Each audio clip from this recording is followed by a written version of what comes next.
नमस्कार, आदाब। Crime petrol dial 100 में आप सबका स्वागत है। हम सारी जिंदगी भागदौड़ करते हैं। अच्छी नौकरी, प्रमोशन, अच्छा मकान, गाड़ी, बच्चों की पढ़ाई लिखाई, बच्चों की फरमाइशें। हम अपने परिवार में निवेश करते हैं, इन्वेस्टमेंट, क्योंकि परिवारजनों की खुशी से हमें सुख मिलता है। लेकिन हमारे देश में ऐसे कितने परिवार हैं जहां सच में सुख का वास है? क्यों लाख कोशिशों के बाद भी आज वो परिवार दुखी हैं या उनके बीच में प्यार और सुख नहीं है?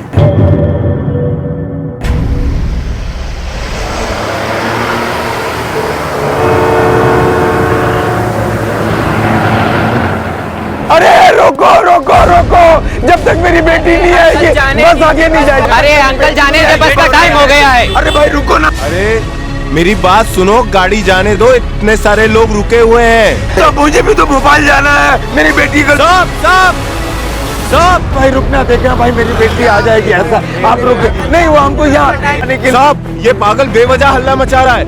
ये यहाँ पे नौटंकी कर रहा है साहब, पागल है साहब। एक मिनट, नहीं आप एक सीनियर सिटीजन के साथ बदतमीजी से बात नहीं कर सकते। आप शांति रखिए, मैं बात करता हूँ। अंकल जी, आपके पास टिकट तो होगी? टिकट तो मेरी बेटी लेके गई है, उसी के पास है टिकट। साहब ये झूठ बोल रहा है, ये सिर्फ बस को लेट कर रहा है सर। अंकल जी, ऐसा भी तो हो सकता है आपकी बेटी बस नंबर भूल गई होगी, किसी और बस पकड़ के चली गई होगी। नहीं, ऐसा नहीं हो सकता है। वो हमको यही बोली कि यहाँ बस आएगी अभी भोपाल की, तो वो गई मेरे लिए दवाई लाने। आप कितने देर से वेट कर रहे हैं? मैं करीब 2-3 घंटे से मैं यहाँ खड़ा हूँ। ठीक है, अब हमारे साथ चलिए, हम आपकी बेटी को ढूंढते हैं। एक बार मिल जाए तो दूसरी बस पकड़ के चले जाना। मेरे भी समाज में कुछ इज्जत है, लोग देखेंगे तो क्या बोलेंगे? हमारे साथ पुलिस स्टेशन जाएंगे आप तो आपकी इज्जत चली जाएगी। आपकी जवान बेटी घर नहीं लौटी तो इज्जत नहीं जाएगी। चलिए अजय, सामान लेकर आओ। मेरा सामान ले लो, चलो लेकर आओ इन्हें। चलो ये भी है। चलिए। मगर देखिए लोग क्या बोलेंगे। भाई मैं रुकना बस को है, मैं आ रहा हूँ अभी। मैं चलो भैया, बस में बैठो। चलो चलो भाई चलो। इससे पहले कि आप सवाल जवाब करें, मैं बता दूं कि मेरा नाम सुधीर शुक्ला है? शुक्लागंज से तो आप परिचित है ना? जी, यही है लक्ष्मी नारायण शुक्ला मार्ग के पास। और वहाँ जो शुक्ला निवास है वो मेरा है, और मेरे ही पूर्वजों के नाम पे उस जगह का नाम है शुक्लागंज। मैंने अभी तक आपसे कुछ पूछा ही नहीं, आप प्लीज बैठिए पहले। मैं जानता हूं कि पुलिसिया कार्रवाई क्या होती है, इसलिए मैं बता रहा हूं। देखिए, मैं अपनी बेटी के साथ भोपाल जा रहा था। ऑटो रिक्शा में बस स्टैंड आ रहे थे, उसने मुझे बस अड्डे के पास उतारा। बोले मैं आगे से आपके लिए एक दवाई लेके आता हूं। तब से मैं बस अड्डे पे उसका इंतजार कर रहा हूं। बस छूटने वाली है, वो अभी तक आई नहीं। बस बात इतनी सी है, ये मुझे लाके यहाँ पे बंदी बना दिए। आपकी बेटी के पास मोबाइल है? हाँ मोबाइल, वो सर मैं इनसे नंबर लेकर ट्राई कर चुका हूँ, लग नहीं रहा है। उस मेडिकल शॉप में पता करो जहाँ वो दवाई लेने उतरी थी। सर मैंने इंक्वायरी करवाई, लेकिन उस दुकान के मालिक का कहना है कि उस उम्र की कोई लड़की वहाँ आई नहीं थी। ये कैसे हो सकता है? आपके घर में कोई और भी है या सिर्फ बेटी? हमारी बहू है, बेटा है, लेकिन अभी वो लोग घूमने गए हुए हैं पंचमढ़ी। और ये जो आंचल है ये भोपाल में नौकरी करती है। मेरे हॉस्पिटलाइजेशन के वक्त में वो यहाँ आ गई थी। अब वो जिद पे अड़ी हुई है कि नहीं मैं आपको लेकर जाऊंगी। देखिए सर, अगर उनको ढूंढना है तो उनकी फोटो तो लगेगी। फोटो घर पे तो होगी फोटो। ठीक है, तो इन्हें अपने साथ ले जाओ और फोटो भी लेते आओ। चल। क्या गजब कर रहे हैं जनाब, मैं आप लोगों के साथ कैसे जाऊंगा? मेरी एक अपनी इज्जत है, वहां मैं अड़ोस पड़ोस वाले देखेंगे तो क्या बोलेंगे कि मैं पुलिस के साथ में। किसी प्राइवेट गाड़ी में इनको भेजने का इंतजाम करो। सर आप आइए मेरे साथ, ये लीजिए। आइए आइए, आप बैठिए, हम खोज कर लाते हैं। जी आप बैठिए। सामान रख दो।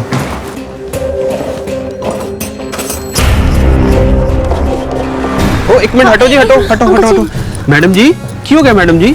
आप लोग शुक्ला जी को जानते हो? हाँ जी हाँ जी, हम तो बचपन से यही रहते हैं, उनके बड़े पुराने किराएदार हैं। अभी तो वो यहाँ है नहीं, भोपाल गए हुए हैं। अच्छा ये बताओ, उनकी दिमागी हालत तो सही है ना? की गल कर रहे हो मैडम जी, पपनी देख। हाँ मैडम जी, आप कैसी बात कर रहे हैं? वो तो बड़े चंगे इंसान है।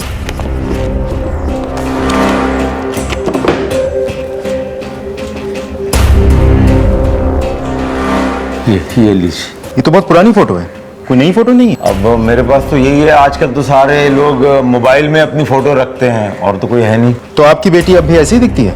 जी हाँ बिल्कुल, उम्र के साथ उसके नाक नक्शे में कोई भी तब्दीली नहीं हुई है, करीब करीब ऐसी ही दिखती है। अच्छा, आपकी बहू और बेटे का नंबर दीजिए। ये नंबर लीजिए। ठीक। की गल होगी अंकल जी, दसो तो सही। यार सनी, ये आंचल नहीं मिल रही। सुबह मुझे उसने बस अड्डे पे छोड़ा कि आप यहाँ रुको, मैं दवा लेके आती, और अभी तक नहीं पता। इतने देर से मैं इंतजार करता रहा। अंकल जी आप पहले पानी पीजिए। अंकल जी तुसी घबराओ हुए, सब ठीक हो जाएगा।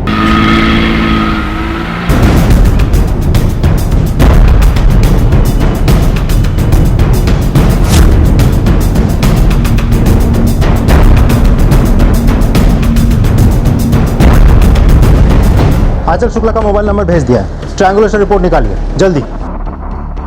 सर, आंचल शुक्ला का मोबाइल भोपाल पर रजिस्टर्ड है। भोपाल पुलिस से बात हुई है मेरी, कल तक रिपोर्ट आ जाएगी। सर पूरा एरिया छान मारा, कुछ नहीं मिला। जिस जगह पर वो अंकल उतरे थे उसके आसपास कोई सीसीटीवी? यस सर, वहाँ पे एक ATM है जिसके पास CCTV लगी है, उसका फुटेज मिला है। गुड, फुटेज चेक करते हैं, शायद कुछ मिले।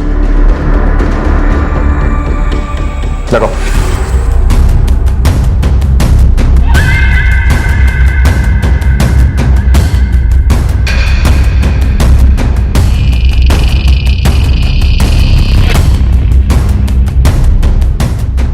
बस जूम करो।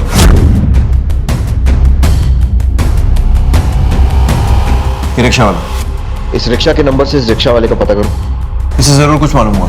सर हाँ साहब, काका साहब को मैंने चौराहे पर छोड़ दिया था और उसके बाद उनके साथ जो लड़की थी उनको अस्पताल छोड़ा था। पक्का? हाँ साहब। ठीक से याद कर, उनके साथ कोई था या फिर कोई पीछा कर रहा था? अच्छे से याद है साहब, वही दोनों थे। और कोई पीछा कर रहा था उनका साहब, ये तो मैंने देखा नहीं साहब। ये फोटो देखो, यही लड़की थी? ये होंगे साहब, इतना ध्यान से तो देखा नहीं। तुम इसी बुजुर्ग की बात कर रहे हो? हाँ साहब, यही काका साहब थे। मेरा मतलब ऐसे ही थे। ठीक है, अभी इसे जाने मत दो, बेटा कर रहा। साहब मेरी कोई गलती नहीं है साहब, मुझे जाने दीजिए साहब। मेरा धंधा को खोटी मत करो साहब। तेरे क्या क्या धंधे हैं सब पता लगा लेंगे, अभी बाहर बैठ। चल, हॉस्पिटल के आसपास के जो भी CCTV फुटेज लेकर आओ। सर,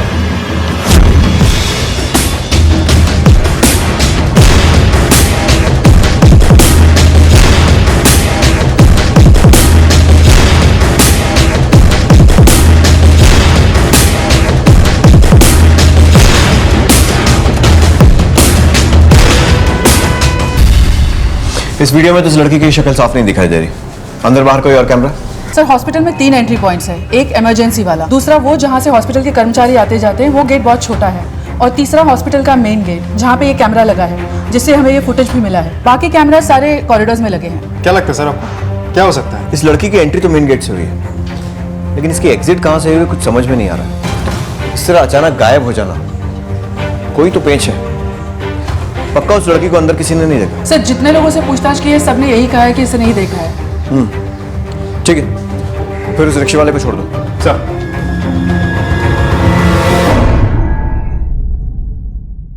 यहाँ पर एक राउंड सोफा होगा और बीच में एक शानदार सा फ्लावर। क्या सुबह सुबह समझा रहे हैं? कौन है आप? नमस्ते अंकल जी, मैं विक्रम। ठीक है, तो ये यहाँ क्या बता रहे हैं? घर दिखा रहा हूँ, हमने घर खरीदा है, ऊपर आए हैं, और क्या? आप सुधीर शुक्ला है ना? हाँ बिल्कुल। आपके बेटे महेंद्र शुक्ला से खरीदा है हमने। अरे मेरे बेटे महेंद्र से आप कैसे खरीद सकते हैं? ये घर मेरा है। पैसे देकर खरीदा है अंकल जी, ऐसे नहीं खरीदा है। आपने पावर ऑफ अटॉर्नी दी थी उनको, शायद आपको याद नहीं होगा। जब आप हॉस्पिटल गए थे तब उन्होंने मुझे ये घर बेचा है। 5 लाख रुपए दिए थे मैंने टोकन के, और 25 लाख रुपए मैंने तब दिए थे जब आपके हॉस्पिटल का बिल ज्यादा आ गया था। आप बकवास मत कीजिए, लगता है कि सुबह सुबह आप पी कर आए हैं। खन्ना साहब, ए शर्मा जी, इधर आइए, इधर आइए। फ्रॉड ही नहीं करेंगे, ऐसे नहीं चलेगा जी। अरे कैसे है? ये घर हमारा है, किसका घर है बताइए? आदेश है हमारे पास। क्यों? अरे ये घुस आया, कहता है कि ये घर इसका है। सुनिए सुनिए, मेरी बात सुनिए। किसी के घर में घुस के ना अपना घर नहीं बोलते, शर्म आनी चाहिए आपको। निकलो यहाँ से, निकलो यहाँ से, निकलो यहाँ से।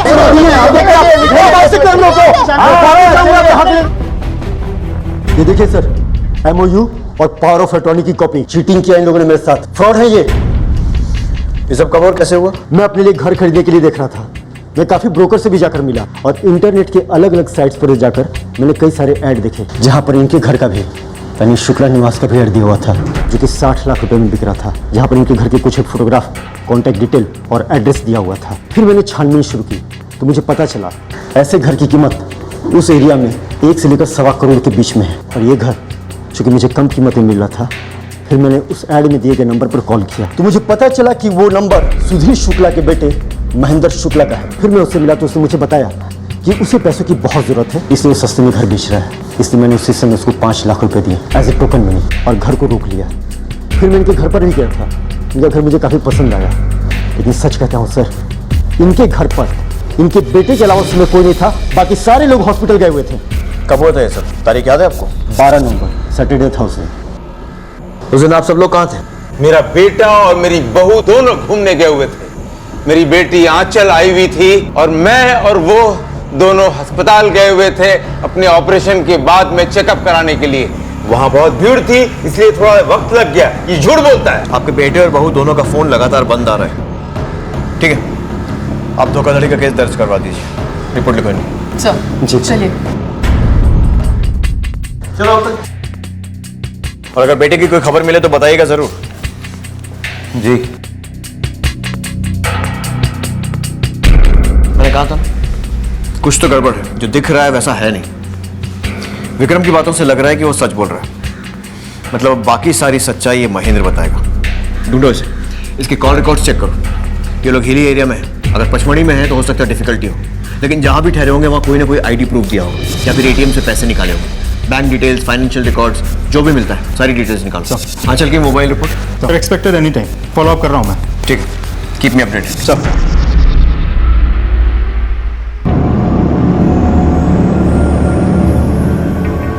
कितने पैसे हुए? अंकल जी तो फिर रहने दीजिए, मैं पैसे दे देती हूँ। आप अपना ध्यान रखो अंकल, कोई बात नहीं। अरे आंचल, आंचल आ गई। आंचल, बहू तू? महेंद्र कहाँ? वो उन्हें पुलिस ने पकड़ लिया है। पचमढ़ी घूमने का बोल के इंदौर के होटल में छुपा बैठा था। वाह, वो तो अच्छा हुआ कि तेरे मोबाइल फोन लोकेशन ट्रैक हो गई, वरना सबको यही लगता है कि तू पचमढ़ी में ही है। वैसे इतना बड़ा प्लान बनाने की जरूरत क्या थी? सर मेरा कोई गलत इंटेंशन नहीं था सर। अच्छा, अपने खुद के पिता का घर बिकवा देना बहुत अच्छा इंटेंशन था। ये आप क्या कह रहे हैं? नाटक बंद कर और सब कुछ सच सच बता। अपने बाप के साथ धोखाधड़ी की ना तूने, विक्रम को भी तूने चुना लगाया, और तेरी बहन आंचल कहाँ है वो?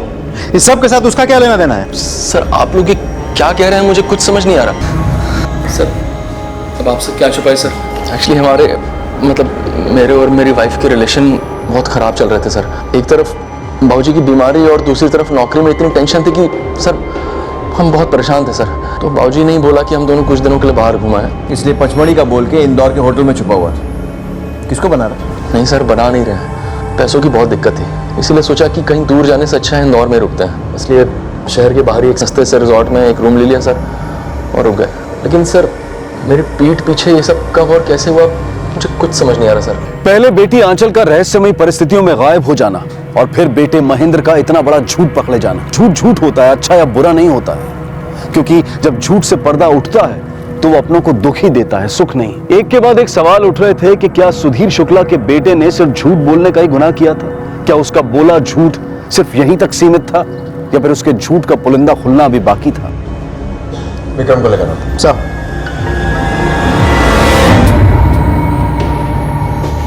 यही वो आदमी जिसने तुम्हें धोखा दिया? नहीं सर, ये कौन है? इसे तो मैं जानता भी नहीं सर। मुझे तो सुधीर शुक्ला के बेटे ने धोखा दिया था। ये वो नहीं है? नहीं। पक्का? पक्का सर। तो कोई गेम तो नहीं खेल रहा है ना, वरना पुलिस को धोखा देने की कोशिश में तू भी अंदर जाएगा। अरे नहीं सर, ये तो वो कोई और ही आदमी है। वो तो कोई और था, वो तो दाढ़ी वाला था, दुबला पतला सा। ठीक है, बाहर वेट करो। जी।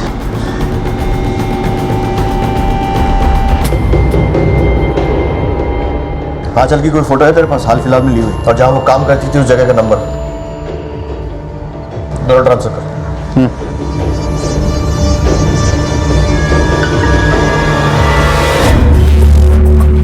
तो मत सर, आंचल की ये वाली फोटो सारे पुलिस स्टेशन और हॉस्पिटल्स में भिजवा दो, और अपने खबरियों को भी दिखाओ। यस विक्रम, जिस एड को देखकर तुमने सुधीर शुक्ला का मकान खरीदने के लिए महेंद्र को पैसे दिए थे, उसकी सारी डिटेल्स इन्हें दे देना। और वो आदमी महेंद्र बनकर तुमसे मिला था और जिसने डीलिंग की थी, उसकी शक्ल याद है? जी सर। सर आइए मेरे साथ। जी।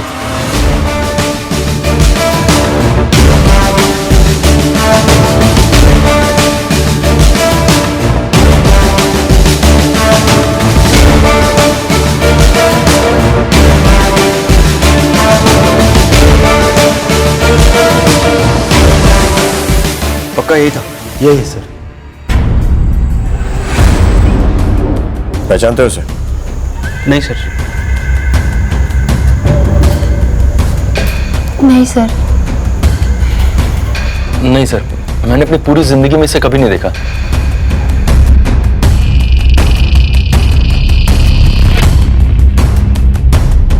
कौन है ये? मैंने कभी देखा ही नहीं, मैं नहीं जानता उनको। ये वही आदमी है जिसने आपके बेटा होने का नाटक किया, विक्रम को उल्लू बनाया और मकान बेचने की कोशिश की। हे भगवान। एक बात तो तय है शुक्ला जी, कि जो कोई भी है आपके घर के किसी सदस्य या फिर किसी करीबी के बहुत करीबी, वरना इसे ये कैसे पता होता कि आप कब घर में हैं कब नहीं? कहीं वो आपकी बेटी आंचल तो नहीं है? ना ना ना ना ना, मेरी बेटी तो लाखों में एक है, वो इस तरह का काम नहीं कर सकती। आंचल की मोबाइल ट्रायंगुलेशन रिपोर्ट आ गई? हाँ सर, उसके अनुसार आंचल ने अपने पिताजी को रिक्शा से बस अड्डे पे छोड़ने के बाद हॉस्पिटल गई। उसके बाद वो यहाँ वहाँ घूमती रही। रिपोर्ट से तो ऐसा नहीं लग रहा था कि उसके मन में कोई पर्टिकुलर डेस्टिनेशन था। फिर कुछ देर यहाँ वहाँ घूमने के बाद उसने अपना सेलफोन स्विच ऑफ कर लिया। इस आंचल के मूवमेंट्स काफी मिस्टीरियस है। पहले हॉस्पिटल में एंट्री लेना, उसके बाद मोबाइल फोन का बंद हो जाना, और उसके बाद अचानक मोबाइल का ऑन होना और पूरे शहर में भटकना। सर, एक और इंटरेस्टिंग मूवमेंट है। उस दिन सुबह करीब 4 साढ़े 4 के आसपास आंचल के मोबाइल की लोकेशन एयरपोर्ट और बिजासन टेकरी के पास पाई गई, और उसके बाद फिर उसके घर के पास वाले टावर में। जितना इस लड़की के बारे में पता लग रहा है उतना ही केस उलझता जा रहा है। बिजासन टेकरी और एयरपोर्ट के आसपास अच्छी तरह पूछताछ करो। एयरलाइंस और रेलवे में पता करो कि उस दिन आंचल शुक्ला के नाम से कोई टिकट बुक हुआ था क्या। आंचल के साथ काम करने वाले उसके दोस्तों, उसके कलीग से पूछताछ करो। पता करो कि कोई अफेयर था, कोई हिस्ट्री थी उसकी किसी लड़के के साथ, या फिर कोई लड़का जो पीछा कर रहा था, या फिर किसी से दुश्मनी। हर छोटी से छोटी डिटेल पता करो। सर, क्या आंचल शुक्ला आपकी दोस्त थी? जी सर। क्या आपको पता है कि वो गायब हो गई? गायब हो गई? आप में से किसी को उसने कुछ बताया कि उसकी जान को खतरा था या कुछ ऐसा? नहीं सर। हाँ सर, मुझे एक बात पता है। उसने भोपाल में एक फ्लैट लिया है। उसकी EMI जाती थी 30,000। उसे फाइनेंशियल प्रॉब्लम थी। मैंने उससे एक दिन फोन में बैंक वालों से बात करते हुए सुना। तो वो सुनने से ऐसा लग रहा है कि बहुत सुलझी हुई और समझदार लड़की है। फिर इतना बड़ा रिस्क क्यों लेगी? वो इतना तो समझती होगी कि अगर उसने ऐसी धोखाधड़ी की तो जब भी ये मामला उछलेगा वो फौरन पकड़ी जाएगी। हो सकता है कि आंचल का गायब होना और उसके पिता के मकान का धोखे से सौदा होना दो अलग अलग केसेस, या ये भी हो सकता है कि ये दोनों हादसे एक ही केस का हिस्सा हो। शायद आंचल की जिंदगी में कोई ऐसी कड़ी है जो अब तक सबसे छुपी हुई है। पता करो कोई और एंगल तो नहीं है इसमें, उसकी निजी जिंदगी में ऐसा कुछ जो उसने सबसे छुपा कर रखा। आंचल का एक लड़के के साथ अफेयर था। वो दोनों एक दूसरे को बहुत प्यार करते थे। कौन है वो लड़का और कहाँ रहता है? वो अभी अभी मुंबई शिफ्ट हुआ है। पता करो कि बॉयफ्रेंड कौन है और मुंबई में कहाँ रहता है, और उसके नाम से कोई केस या पुलिस रिकॉर्ड है क्या? ठीक है। तुम सर, सुधीर शुक्ला की पावर ऑफ अटॉर्नी और महेंद्र शुक्ला और विक्रम के MOU का वेरिफिकेशन हुआ? सर MOU तो सही है, लेकिन पावर ऑफ अटॉर्नी गलत है। किसी भी रजिस्ट्रार ऑफिस में वो रजिस्टर्ड है ही नहीं। रजिस्ट्रार का नाम वगैरह सब गलत है। सर, एक इम्पोर्टेंट इन्फॉर्मेशन हाथ लगी है। जिस दिन आंचल गायब हुई उसी दिन उसने मुंबई जाने के लिए फ्लाइट की टिकट्स खरीदी, लेकिन वो उस फ्लाइट से मुंबई गई ही नहीं। सर, भोपाल पुलिस की रिपोर्ट पढ़ के क्या लगता है आपको? आंचल का किसी के साथ रिश्ता था, लेकिन उन दोनों ने ये बात सबसे छुपाई। पहले बॉयफ्रेंड का मुंबई शिफ्ट कर जाना, फिर आंचल का प्लेन का टिकट खरीदना मुंबई जाने के लिए, फिर उसके पिता के घर का धोखे से सौदा होना, और उसके बाद आंचल का गायब हो जाना। सर, कहीं ऐसा तो नहीं कि आंचल अपनी बाप की बीमारी का फायदा उठा रही हो और उसने नकली पावर ऑफ अटॉर्नी बनाई और फिर सुधीर के बेटे की जगह पे किसी को खड़ा करके सुधीर का घर बेचा? हाँ सर, ऐसा भी तो हो सकता है कि उसका बॉयफ्रेंड ही सुधीर का बेटा बनके खड़ा हो गया हो और घर बेचने का नाटक करके पैसे लेके रफू चक्कर हो गया हो, क्योंकि उसको पता था कि आंचल अपने बाबूजी के साथ चेकअप के लिए कब जाएगी। तुम्हारे इस केस में सिर्फ दो ही पॉसिबिलिटीज बनती है, या तो आंचल भी उसके साथ भाग गई, या फिर उसने आंचल के साथ भी कुछ भला बुरा किया और खुद पैसों के साथ भाग गया। अंकल जी देखो, रब पे भरोसा रखो, आंचल को कुछ नहीं होगा। वो जहां भी होगी ना ठीक होगी, आ जाएगी वो।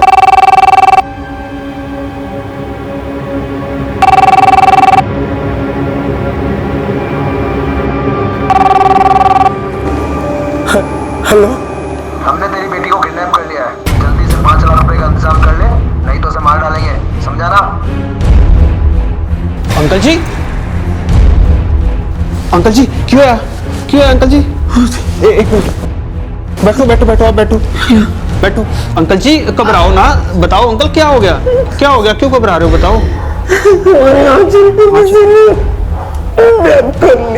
किडनैप? महेंद्र वीरे, पापी जी जल्दी आओ, देखो अंकल जी क्या कह रहे हैं। अंकल आप घबराओ मत। क्या हुआ जी? क्या हुआ? तेरी बहन को किसी ने किडनैप कर लिया। कहते हैं कि 5 लाख रुपया फिरौती के दूरी को उसकी जान मारने। 5 लाख? 5 लाख। घबराओ नहीं अंकल, हम लोग हैं ना, छुड़ाएंगे उसको, हम मिलकर छुड़ाएंगे। बाबूजी। हेलो सर जी, मैं सनी बोल रहा हूँ, सुधीर शुक्ला जी का किराएदार। बोलिए। सर जी, आंचल का किडनैप हो गया। क्या? हाँ जी। आपको कैसे मालूम? सर, जब किडनैपर्स का फोन आया तो मैं सुधीर अंकल जी के पास में ही था। किडनैपर्स ने 5 लाख रुपए मांगे और सुधीर अंकल जी को कहा कि 6 बजे पैसे लेके नेहरू गार्डन पहुंच जाना। ठीक है। क्या हुआ सर? आंचल शुक्ला का अपहरण हुआ है और फिरौती की मांग की गई। तुम एक टीम लेकर फौरन सब्जी मंडी के पास वाले नेहरू गार्डन पहुंचो। किडनैपर्स ने सुधीर शुक्ला को वहीं बुलाया। टाइम ज्यादा नहीं है, क्विक। सर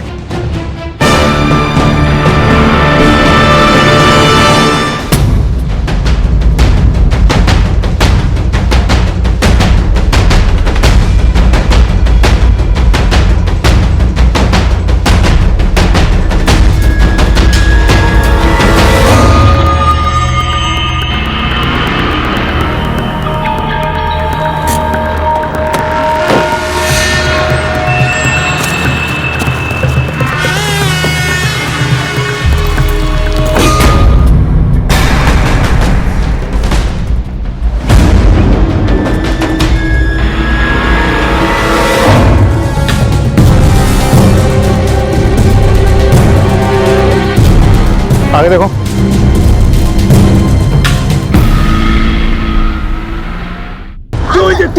क्या जरूरत है तुम्हें बोली? अंकल जी क्या बात है? क्या बात है?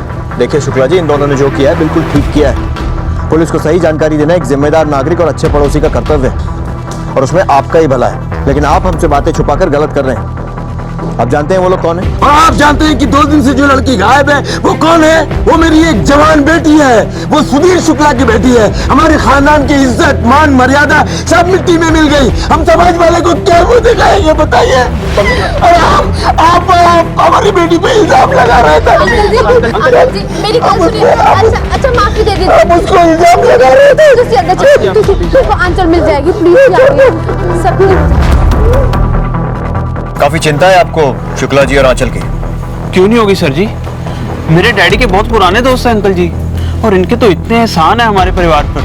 अंकल जी के लिए ना जान भी हाजिर है। लेकिन आप ऐसे क्यों पूछ रहे सर?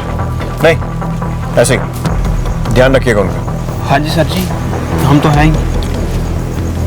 मुझे इन दोनों पति पत्नी की पूरी रिपोर्ट चाहिए। सर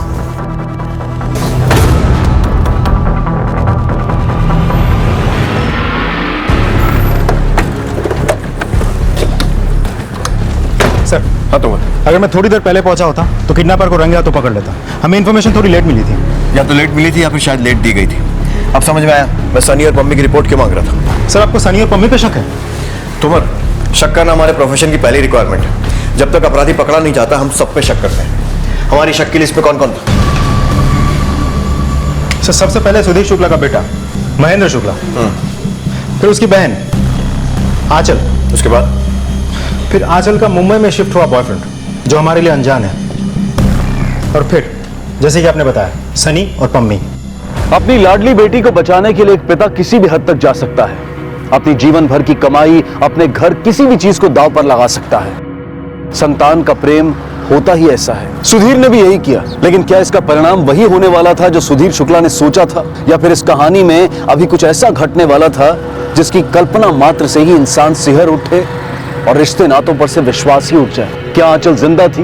क्या महेंद्र वो मास्टरमाइंड था जिसने ये सारा जाल बुना था? और पम्मी और सनी का इस पूरे केस में क्या इन्वॉल्वमेंट था? या फिर कोई और था जो दूर रहकर ये पूरा खेल खेल रहा था और ये सभी पात्र उसके हाथों की कठपुतली थे? इंदौर पुलिस ने इन सवालों के जवाब ढूंढने के लिए अलग अलग संभावनाओं को टटोलना शुरू किया। और अब धोखाधड़ी से मकान बेचने के इस केस में नया एंगल आया, किडनैपिंग का। आंचल का किडनैप हुआ और फिरौती मांगी गई और सुधीर शुक्ला ने पुलिस को बगैर बताए फिरौती दे भी दी। सबूत सामने है। जिस किसी ने भी मकान बेचने की साजिश की है वो जरूर कोई अंदर का आदमी है। लेकिन ये किडनैपिंग का मामला कोई भी हो सकता है। सर, क्या दोनों क्राइम्स एक ही आदमी नहीं कर सकता? कर भी सकता है और नहीं भी। हो सकता है कि ये दोनों मामले आपस में जुड़े हुए हो, या फिर शायद इनका आपस में कोई लेना देना ही ना हो।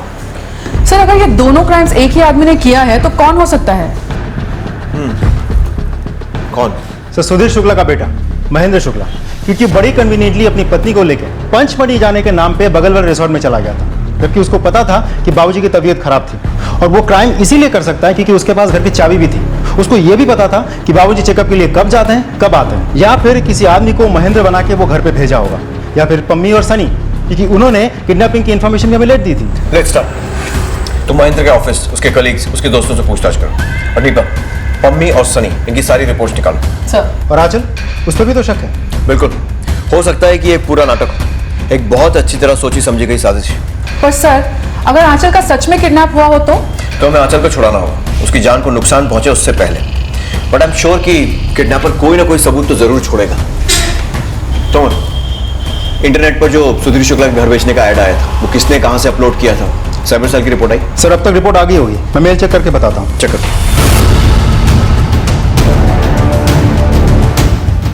इंटरेस्टिंग सर, घर बेचने का ऐड जिस आईपी एड्रेस से अपलोड किया गया था वो सुधीर शुक्ला के आईपी एड्रेस है। उनके घर में वाईफाई है? Yes sir. पता करो कि वाईफाई का पासवर्ड किस किस के पास है। सर साढ़े का आधा वाईफाई खराब हो गया सी, तो फिर हमने सुधीर अंकल के वाईफाई का पासवर्ड ले लिया। जी मैं तो इंटरनेट वगैरह ज्यादा जानता नहीं हूँ। हमारे घर के वाईफाई का पासवर्ड मेरे अलावा महेंद्र और आंचल को पता है। सनी सिंह और पम्मी, इन दोनों पति पत्नी का बैकग्राउंड चेक किया? जी सर, बहुत ही भले लोग हैं, हमने पता किया है। ये सनी और पम्मी कैसे लोग हैं? अच्छे लोग हैं मैडम जी। सनी पाजी और पम्मी भाभी की कभी तो कोई ऐसी किसी से लड़ाई भी नहीं हुई। सर उनका कोई बच्चा नहीं है, दोनों मिलकर एक छोटी सी दुकान चलाते हैं, वो भी शुक्ला जी की मेहरबानी से। सर जी, साढ़े को लेने पैसे कितने से कि हम दुकान खोल पाते? वो तो अंकल जी ने मदद की तो हम इतना कर पाए। अगर उन्होंने धोखाधड़ी से आंचल को किडनैप करवाया होता, घर बेचा होता, तो किडनैपिंग की जानकारी हमें क्यों देते? पैसे इधर से उधर हो जाते, बात खत्म हो जाती। ये भी हो सकता है कि दोनों ने भलाई का नाटक भी कर लिया और माल भी अंदर कर लिया, क्योंकि सुधीर और उसके घर के सबसे ज्यादा नजदीक ये सनी और पम्मी है। इनके फाइनेंशियल रिकॉर्ड्स निकलवाओ। सब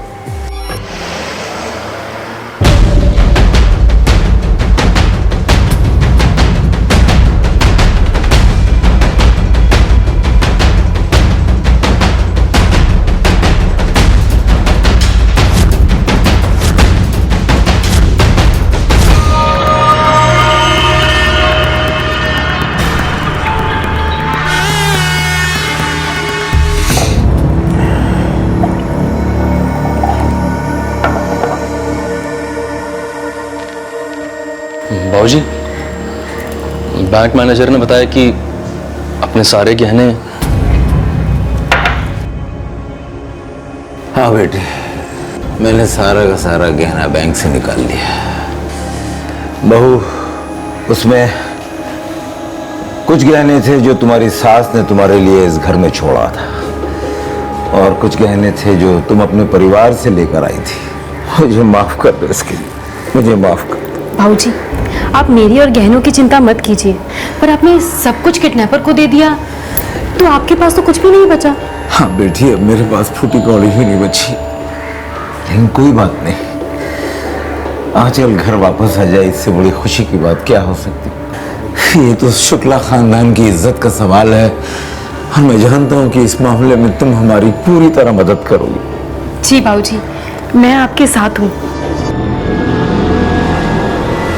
आप और महेंद्र एक ही जगह काम करते हैं? जी सर। कैसा आदमी है वो? मेहनत तो सर वो बहुत करता है, पर कामयाबी उसके नसीब में नहीं है, और सेल भी उसका इतना अच्छा नहीं था। एक बात और सर, पैसों को लेकर वो बहुत परेशान है। बस सूखे तनख्वाह पर उसका काम चल रहा है, ना कोई इंसेंटिव ना कोई बोनस।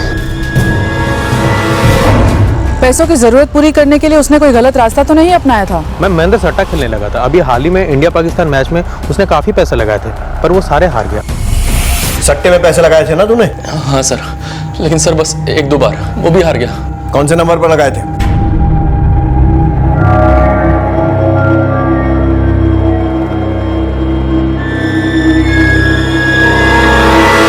नहीं सर, नंबर तो आउट ऑफ ऑर्डर है। इस नंबर की डिटेल्स निकालो। सर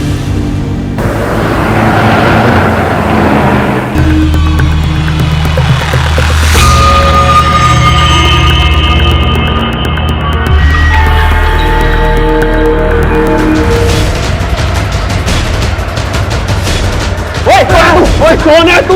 तू घुसा कैसे? तू सुधीर अंकल के घर में कैसे है? बता। सनी जी, शोभा भाभी को देखिए ना। शोभा भाभी को- चलिए। शोभा शोभा शोभा इस घर में किसकी नजर लग गई है? हे भगवान, हे भगवान। लाश का पंचनामा करो और पोस्टमार्टम के लिए भेजो। आपने किसी को देखा था? मैंने किसी को नहीं देखा। पहले किसी को नहीं सर जी, मैंने देखा उसे। आप लोगों ने जिस बंदे का स्केच दिखाया था ये वही था। देखा क्या, मैंने तो उसे पकड़ लिया था लेकिन वो छुड़ा के भाग गया। ये देखिए ना, उसकी पठानी का कॉलर मेरे हाथ में रह गया।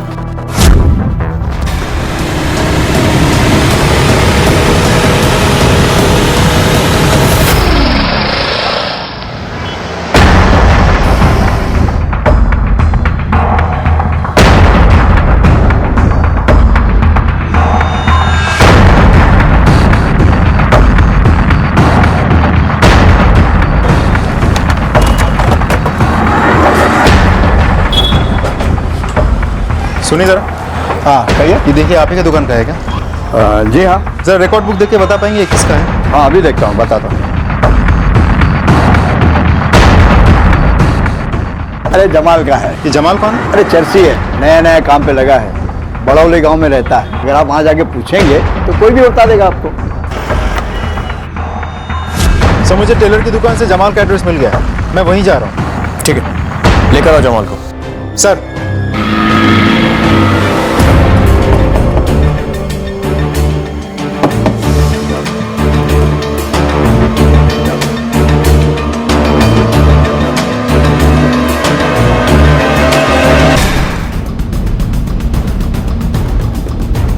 सर जमाल का तो खून हो गया, डेड बॉडी घर में ही मिली, दरवाजा भी टूटा हुआ है। फॉरेंसिक डिपार्टमेंट में फोन करो, लाश का पंचनामा करो और आस पड़ोस में पूछताछ करो कि किसी को आते जाते देखा है क्या। और ये भी कि जमाल कहाँ काम करता था। हाँ साहब, मैं जमाल को जानता हूँ। अगर तू जमाल को जानता है तो ये भी जानता होगा वो किसके लिए काम करता है। हाँ साहब, मैं जानता हूँ किसके लिए काम करता है। किसके लिए?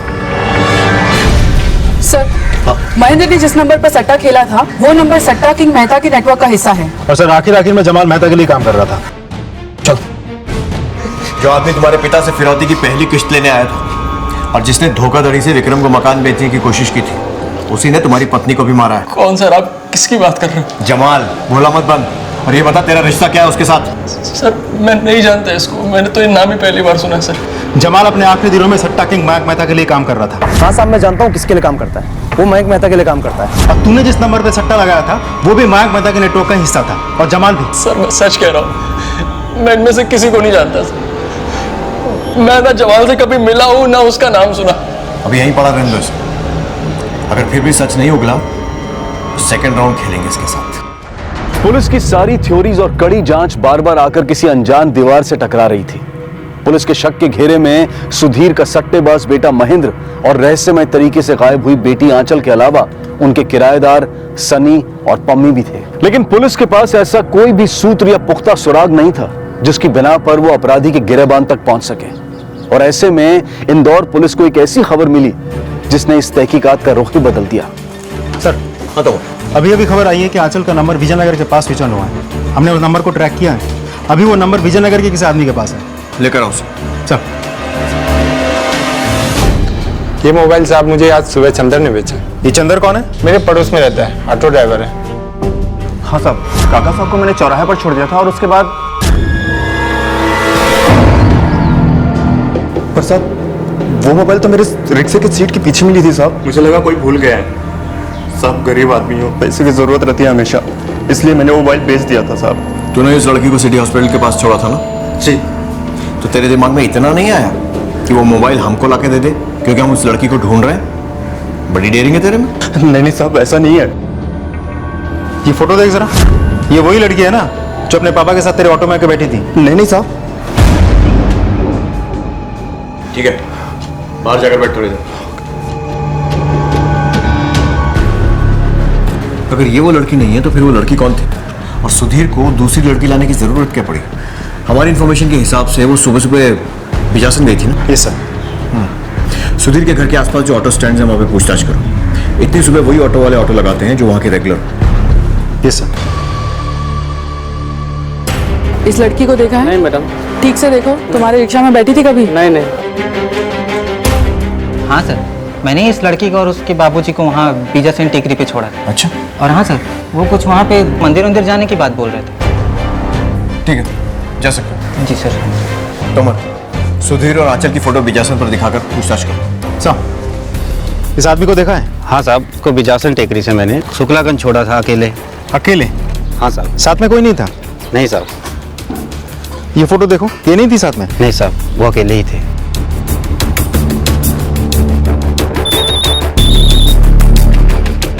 लगता है जिस कड़ी को हम ढूंढ रहे थे वो मिल गई। अब होगा दूध का दूध और पानी का पानी।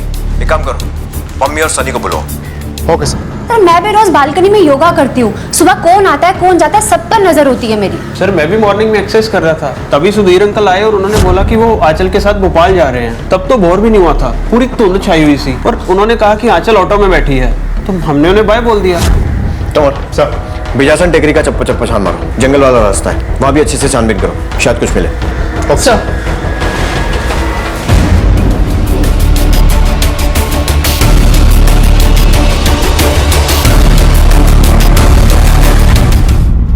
सर यहाँ आइए। सर ये देखिए।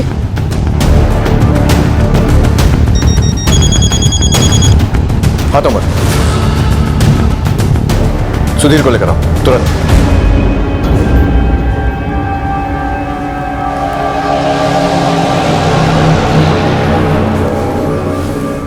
मुबारक हो शुक्ला जी। मैंने कहा शुक्ला जी मुबारक हो, आपकी बेटी मिल गई। अरे आपको तो खुश होना चाहिए, इतना सदमे में क्यों लग रहे हैं? नहीं, मैं खुश हूं। मैं आंचल को लेके आओ।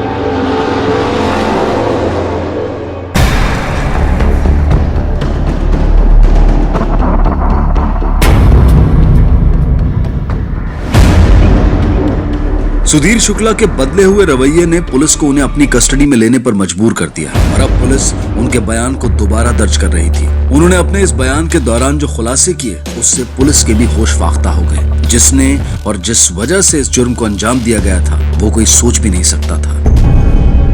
सर, सट्टा खेलने की बहुत बुरी लत मुझे लग गई थी।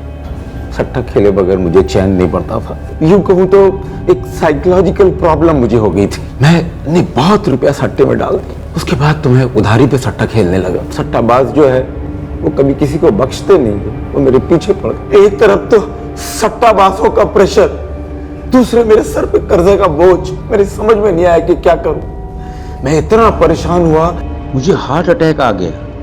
मैं अस्पताल में भर्ती हुआ। मेरी बेटी आंचल भोपाल से अपनी नौकरी से छुट्टी लेकर आ गई अस्पताल में मेरी देखभाल करने। उसने मेरी बहुत देखभाल की। मैं थोड़ा ठीक हुआ, घर वापस आया। उसके बाद मैं क्या करता? फिर मैंने सट्टा खेलना शुरू कर दिया। और वही सट्टाबाजों के पास मेरी मुलाकात हुई एक आदमी जमाल से, और वो पहचान जो है दोस्ती में बदल गई। वो मुझे तरह तरह की राय देता, वो मुझे कहता कि पैसा कैसे कमाया जाता। फिर एक दिन उसने मुझे बोला कि एक पावर ऑफ अटर्नी बनाओ, और उसने बोला किस तरह से कैसे लोगों को चूना लगाया जाए, और उन पैसों से मैं अपना कर्जा चुका दूं। मेरी बेटी फिर वापस आ गई। मैंने बहुत कोशिश की कि उससे मैं ये बातों को छिपा के रख, लेकिन किस्मत खराब है। एक दिन उसने सुन लिया कि मैं सट्टा भी खेलता हूँ और लोगों को लूट भी रहा हूं।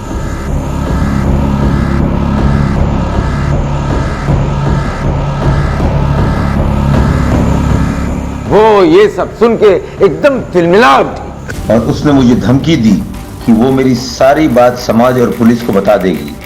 फिर मैंने उससे माफी मांगने का नाटक किया। हम लोग कुल देवी के मंदिर चलते हैं, और मैं वहां कसम उठाऊंगा कि जिंदगी में कभी सट्टा नहीं खेलूंगा। मुझे एक बार मौका दे बेटी, चल मेरे साथ। मैंने उसका विश्वास जीता, उसे भरोसा दिलाया, और कुल देवी के मंदिर जाने के बहाने सुनसान पहाड़ी एरिया में ले गया। बहुत ही सोच विचार करने के बाद मैंने एक प्लान बनाया, और उसमें मुझे बखूबी कामयाबी मिली। मैंने फोन करके उस नर्स को बुला लिया, हमारी आंचल की उम्र की थी।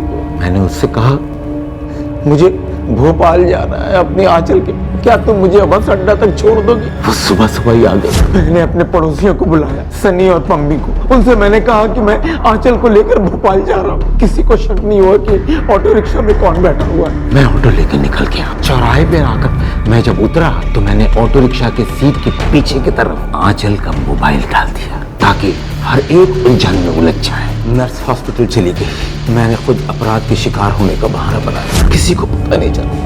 सबकी हमदर्दी मेरे के साथ ही थी। मेरा नाटक बखूबी चल रहा था कि इसी बीच जमाल आ गया। जब जमाल के पीछे पुलिस पड़ी तो उसे मुझ पर शक हो गया। वो आके मेरे सामने खड़ा हो गया और उसे लगा कि मैंने ही उसे डील में धोखा दिया है और उसके पीछे पुलिस मैंने ही लगाई है और अपनी बेटी के मर्डर के केस में उसे फंसा रहा हूँ। तूने पुलिस को बताकर अच्छा नहीं किया, छोड़ूंगा नहीं तुझे। मैं डर गया, मैं घर से निकल गया। इसीलिए मेरी बहू जमाल का शिकार बन गई। मैंने सट्टा किंग महंत मेहता को जाकर सारी किस्से बता दिया। उन्होंने कहा कि घबराओ मत। अपने आदमियों को भेज के उन्होंने जमाल का काम तमाम कर दिया। मेरे पास अपनी इज्जत और बुढ़ापे में जीने का सिर्फ एक ही तरीका था। मैंने अपनी बेटी महेंद्र जिगर के टुकड़े सर पे सारा दोष मोड़ दिया। मैं पापी हूँ, मैं पापी हूँ, मैं धोखेबाज हूँ, मैं खूनी हूँ। इंस्पेक्टर साहब मुझे सजा दीजिए, मुझे सजा दीजिए इंस्पेक्टर। सिर्फ अपने परिवार के सुखद भविष्य के लिए निवेश करने से हम अपने बच्चों की जिंदगी और उनकी किस्मत को खरीद नहीं सकते हैं। ये इन्वेस्टमेंट किसी म्यूचुअल फंड, शेयर या प्रॉपर्टी जैसा नहीं है। ये इन्वेस्टमेंट हम अपनों के लिए करते हैं और बदले में सुख और खुशी पाते हैं। गौरतलब बात यह है कि सुधीर शुक्ला को सट्टेबाजी की लत थी, नशा था और इज्जत का गुरूर था और इसी सट्टेबाजी की मोह और गुरूर में अपनी बेटी का कत्ल कर दिया, बेटे को कानून की गिरफ्त में फंसा दिया और अपनी जान बचाने के लिए बहू को कुर्बान कर दिया। और एक शिकारी होने के बावजूद शिकार होने यानी कि विक्टिम होने का नाटक करके सहानुभूति बटोरता रहा। लेकिन तारीफ करनी होगी इंदौर पुलिस की, जिन्होंने इतनी चालाकी से बुने हुए जाल को खोल दिया और इतने खतरनाक षड्यंत्र का पर्दाफाश किया। आज सुधीर अपनी बची हुई जिंदगी जेल की सलाखों के पीछे बिता रहा है और उससे मिली जानकारी के आधार पर इंदौर पुलिस ने कई जगहों पर छापे मारे और सट्टा बाजारियों को गिरफ्तार किया और अब सट्टे की इस रोकथाम के लिए कई प्रभावी कदम उठाए जा रहे हैं। देखते हैं हमारे आज के एपिसोड की दूसरी कहानी। अरे हाँ यार, वो क्यूट सा लड़का पता है आज भी मुझे घूर रहा था। पर यार वो कितना भी क्यूट क्यों ना हो, I don't have time for all this. IAS जो बनना है और भैया भाभी से प्रॉमिस भी तो किया है ना। अरे ये टीवी क्यों नहीं चल रही है? बहू पानी ला जरा, दवा खानी है। ये लड़की भी ना एक ना एक दिन हार्ट अटैक करा के रहेगी।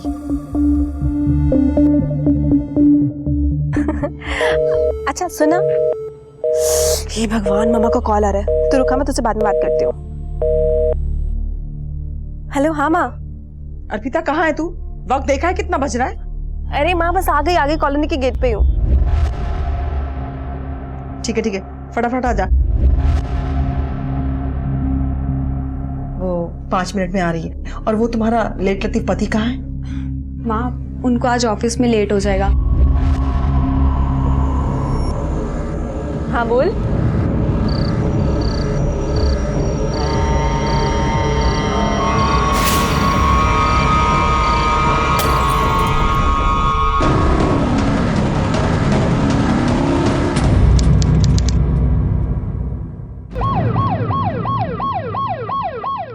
तो उन लड़कों ने तुम्हें छुआ पर रेप तो नहीं किया? मेरा मतलब कहां छुआ? मोलेस्टेशन ही तो हुआ है, रेप तो नहीं। 90% मोलेस्टेशन की घटनाओं में सबसे पहले पीड़ित को यही कहा जाता है। प्रशासन भी मोलेस्टेशन को गंभीरता से नहीं लेता है और न ही औरतें इसके खिलाफ पुलिस में रिपोर्ट लिखवाती हैं। और यही लापरवाह नजरिया कारण है कि हमारे देश में मोलेस्टेशन की घटनाएं बढ़ती जा रही हैं। इसलिए समय आ गया है कि हम मोलेस्टेशन की तरफ अपने नजरिए को बदलें, क्योंकि समाज का यह दुष्कर्म पीड़ित के लिए जीवन भर का सदमा है। और पिछले कई सालों में तो मोलेस्टेशन कारण बना है खून और आत्महत्या की घटनाओं का भी। 1 मिनट, ये क्या तरीका है बात करने का?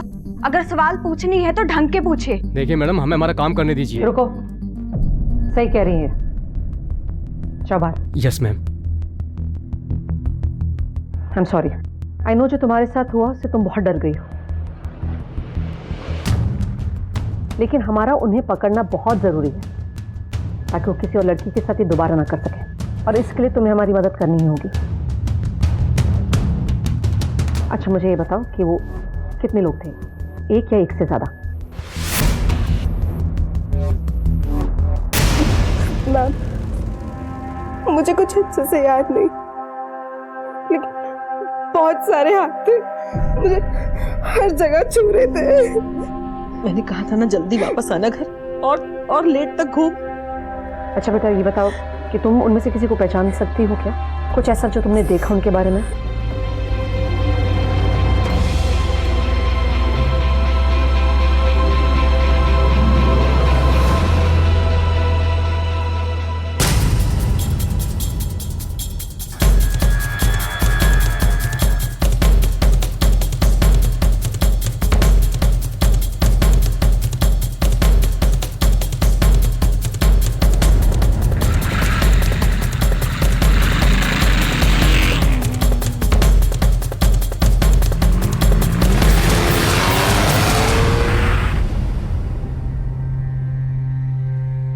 तीसरा किस्सा हो गया है, हद हो गई। आपके घर में और कौन कौन है? ये आपका बेटा है? जी मेरा भाई का बेटा है, कॉलेज में पढ़ता है। यही रहता है? नहीं, हॉस्टल में रहता है, छुट्टी में आता है कभी। अर्पिता,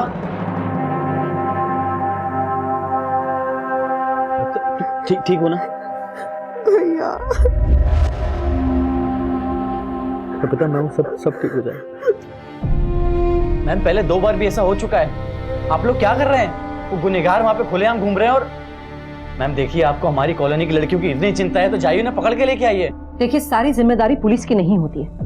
हम यहाँ तैनात थे 3 महीने, तब कुछ नहीं हुआ, और आप लोगों से कहा था कि सिक्योरिटी में आप भी हमारी मदद करिए, फेंसेस लगवाइए, सीसीटीवी कैमरास लगवाइए। किया आप लोगों ने? देखिए मैम, आप जैसा कहेंगे हम सब वैसे ही करेंगे, लेकिन प्लीज इस बार ये मोलेस्टर्स बचने नहीं चाहिए। हम पूरी कोशिश करेंगे, लेकिन हमें आप सबकी मदद की जरूरत पड़ेगी, पूरे कॉलोनी की मदद की जरूरत पड़ेगी।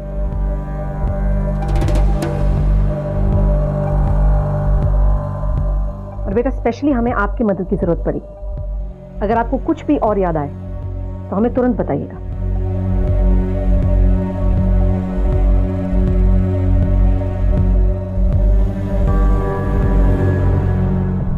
आप लोगों में से किसी ने कुछ सुना या देखा? नहीं।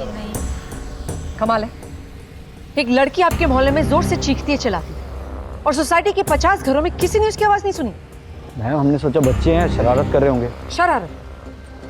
ये आप लोगों के मोहल्ले में तीसरा इंसिडेंट है, और फिर भी आप लोग चौंकने नहीं। लगता है आप लोगों को अपनी बच्चों की परवाह ही नहीं। अगर आप में से किसी को कुछ याद आए तो हमें इन्फॉर्म कीजिए। पिछले 2 केसेस में और इसमें क्या सिमिलैरिटी है, कुछ पता चला? मैम तीनों विक्टिम्स को ज्यादा कुछ याद नहीं है। सेकंड विक्टिम पूजा के मुताबिक वो 2 मोलेस्टर्स थे, लेकिन अर्पिता के हिसाब से वो 2 से ज्यादा थे। अर्पिता काफी हिली हुई है।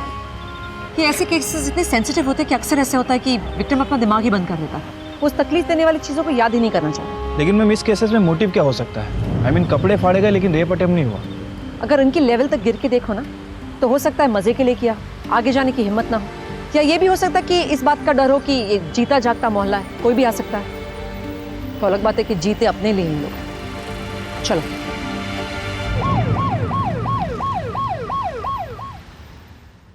बहुत डर गई है वो, नींद की दवाई देकर उसे सुला दिया।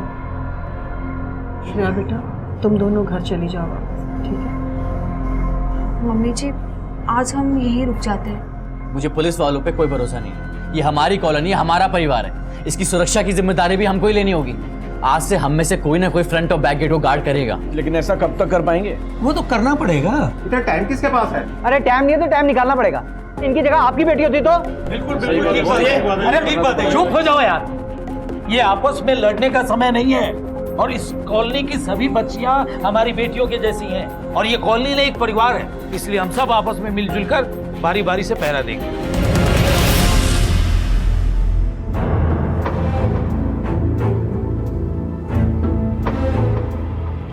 आखिरकार सारे मोहल्ले वालों ने एक परिवार की तरह एकजुट होकर सुरक्षा की जिम्मेदारी अपने ऊपर ले ली और रात में बारी बारी से चौकीदारी करने लगे। कुछ दिन तक तो सब कुछ ठीक रहा, लेकिन कुछ दिन बाद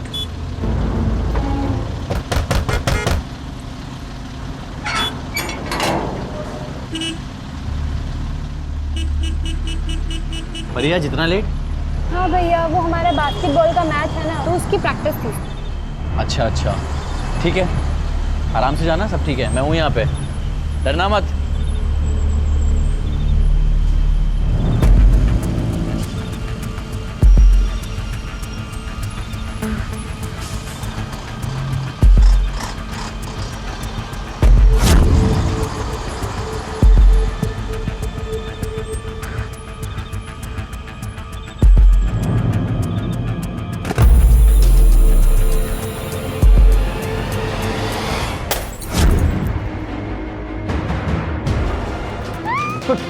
ठीक तो ना परी, ध्यान रखो, मैं आता हूँ। एक मिनट। परे क्या हुआ? परे क्या हुआ? कौन था?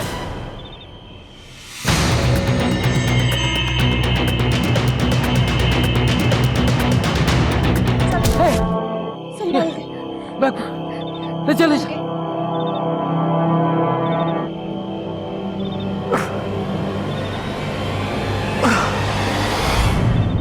देखो, मैं जानती हूँ तुम पेन में हो, लेकिन तुम्हें अपने दिमाग पर जोर डालना ही होगा। कल रात जब तुमने उनका पीछा किया, क्या तुम उनकी शक्ल देख पाए? बहुत अंधेरा था वहां पे, मैं भागा उनके पीछे, पर मैं पकड़ नहीं पाया, वो झाड़ियों में कहीं जाके छुप गए।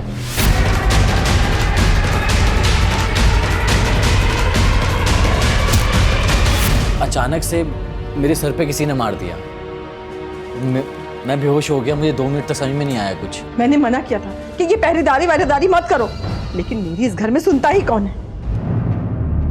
मैडम, मेरे बच्चे को आराम करने दीजिए, आप जाइए प्लीज। देखिए, अरे नहीं माँ, ये चीज ज्यादा जरूरी है। मैम, मैं उन मॉलेस्टर्स को पकड़ने के लिए आपकी पूरी मदद करूंगा, आप प्लीज उनको पकड़िए। सर, मैं बहुत डर गई थी। जैसे ही वो आवाज़ हुई मैं भागी और तभी किसी ने मुझे पीछे से आके पकड़ा। मैं बहुत घबरा गई और चिल्लाई भी। तभी वहाँ पे शुभ भैया आ गए और वो दोनों भाग गए।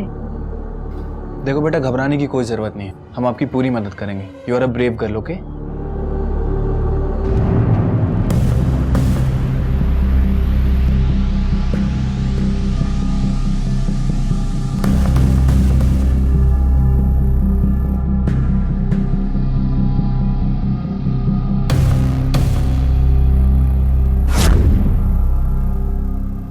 मैम, कॉलोनी के फ्रंट और बैक दोनों गेट पे सिक्योरिटीज है और पीछे वाली दीवार पे कांच भी लगवा दी है।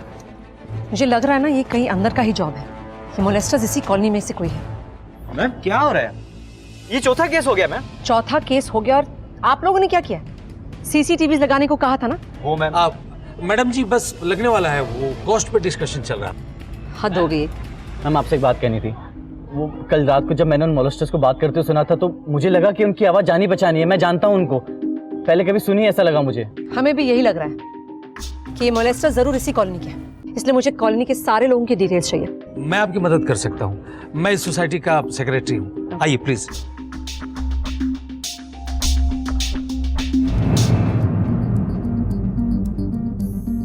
मैम, उस कॉलोनी के बाहर एक सीसीटीवी कैमरा था, ये उसी के फुटेज है। प्ले करो।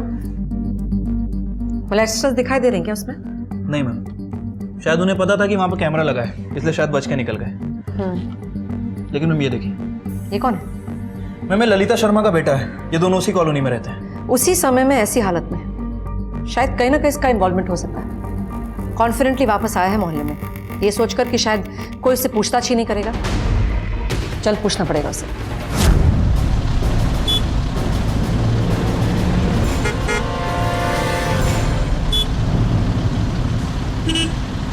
मेरा बेटा? आप मेरे बेटे पर इतना गंदा इल्जाम लगा रही है मैम? ये कॉलोनी हमारे परिवार की तरह है। 20 साल से रह रहे हैं हम यहाँ पर, और 3 साल पहले जब मेरे हस्बैंड की डेथ हुई थी, तब इन्हीं लोगों ने सपोर्ट किया था मुझे और मेरे बेटे को। तो वो ऐसा क्यों करेगा? बड़ा अच्छा लगा सुन के कि आप एक परिवार की तरह रहते हैं, लेकिन अगर आपके बेटे ने कुछ किया नहीं तो आप घबरा क्यों रही हैं? उसे बुलाइए, मुझे बात करनी है उससे। तन्मय,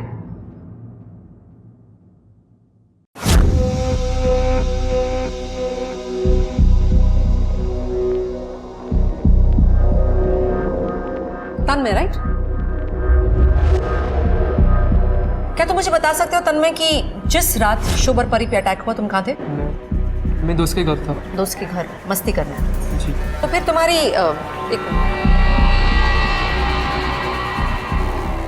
ये हालत कैसे हुई? जी हाँ, हमारी लड़ाई हुई थी। लड़ाई? जब आपका बेटा घर आया इस हालत में तुम, आपको शॉक नहीं लगा? जी मैम, मैं उस रात घर पर नहीं थी, मैं शुभ के यहाँ गई थी।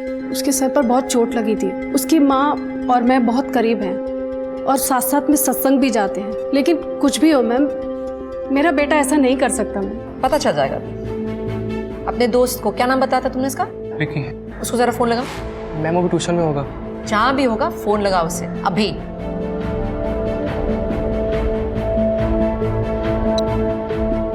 स्पीकर पे। विकी? हाँ कौन? मैं इंस्पेक्टर नैना सिंह बोल रही हूँ, तुमसे कुछ सवाल पूछने हैं। जी मैम। तुम परसों की रात कहाँ थे? घर पे था मैं।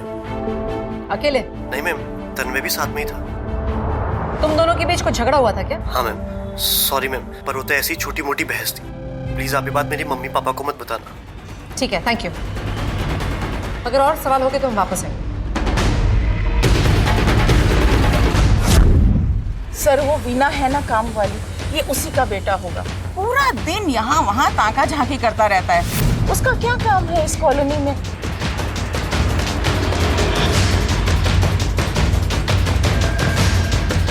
ए लड़के, यहाँ क्या कर रहे हैं? 40 साल का जवान, शादी नहीं की उसने। कॉलोनी की किसी भी औरत को जाता देखकर अपने कपड़े उतारकर खड़ा हो जाता है। बड़ा ही बेशरम आदमी है।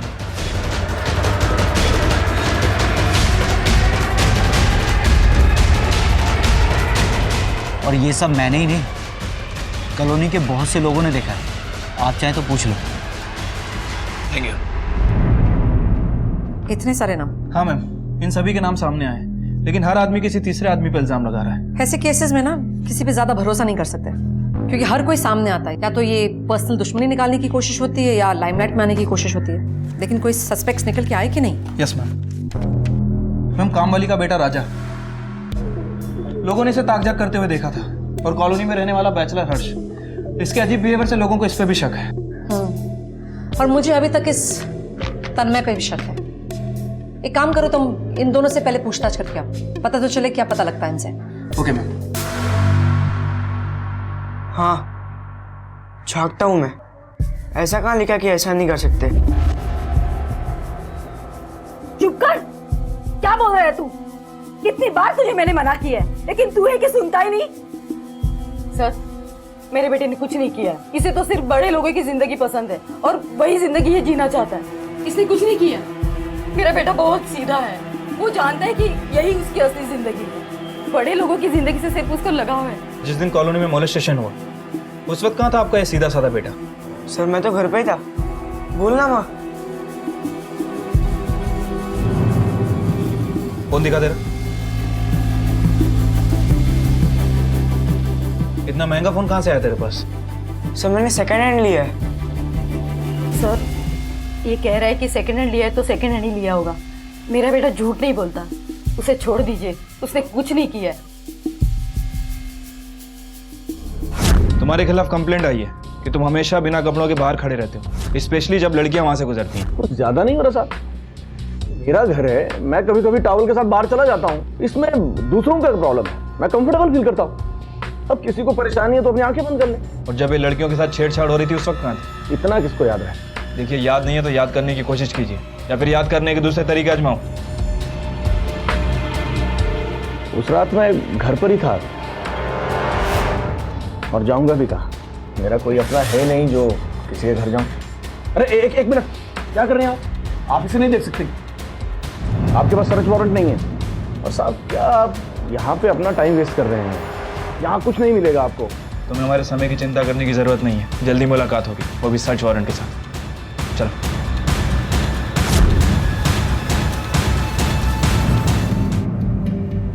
सचिन, कच्चा चिट्ठा निकालो इसका। मुझे लग रहा है हमसे जरूर कुछ ना कुछ छुपा रहा है। जी सर।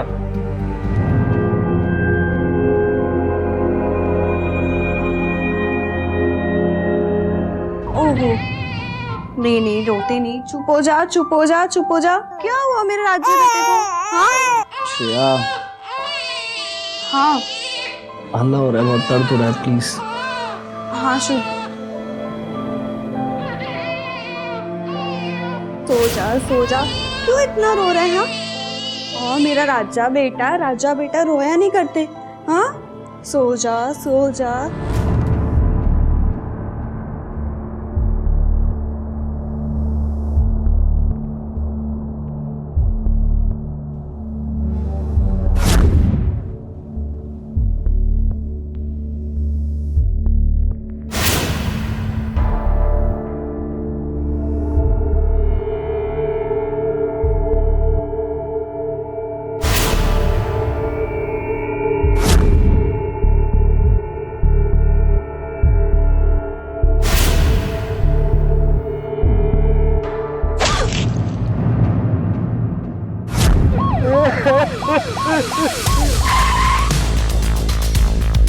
हटिए। संभाल अपने आप। हटा सबको। Okay ma'am. छोड़िए बॉडी को छोड़िए, बॉडी को छोड़िए, प्लीज प्लीज छोड़िए, बॉडी को छोड़िए, आइए छोड़िए, आइए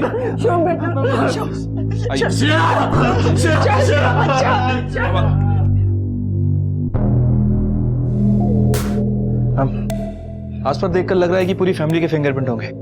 डेफिनेटली। फिर भी बॉडी को अच्छे से चेक करो, पोस्टमार्टम के लिए भेजो, और आसपास भी देखो कोई और सुराग मिलता है क्या। Okay ma'am.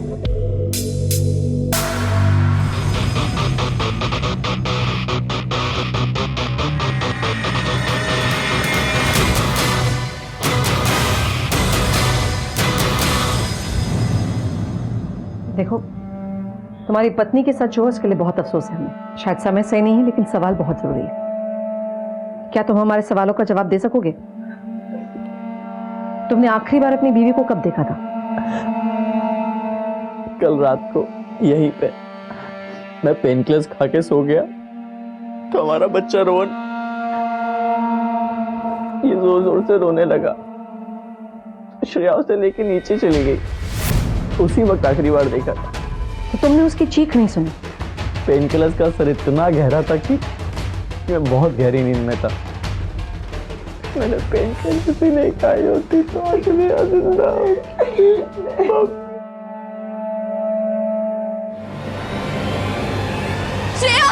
कहाँ है मेरी बच्ची? अरे क्या हो गया मेरी बच्ची के साथ? अरे मेरी बच्ची है, मुझे मेरी बच्ची की पहचाने दो ना। श्रेया कहाँ है सब लोग? कहाँ है? इधर आओ तुम। क्या किया मेरी बच्ची के साथ तुमने? बताओ तुम मेरी बच्ची के साथ तुझे बहुत चिंता थी अपनी बेटी की। हाँ मार डाला मेरी बेटी को, ये बोल रही तू मेरी बेटी को? अरे मेरा बेटा तो बहुत प्यार करता था उससे। मना किया था मैंने मेरी बच्ची को यहाँ आने से, लेकिन उसने मेरी एक भी बात मानी। अगर वो आज मेरे साथ होती ना तो उसकी ये हालत नहीं होती। और अब तो क्या ये झूठे आंसू बहा रहा है? जब मेरी बेटी जिंदा थी तो तूने इसका ख्याल भी नहीं रखा। मेरी बेटी को आप चले यहाँ से, कम ऑन।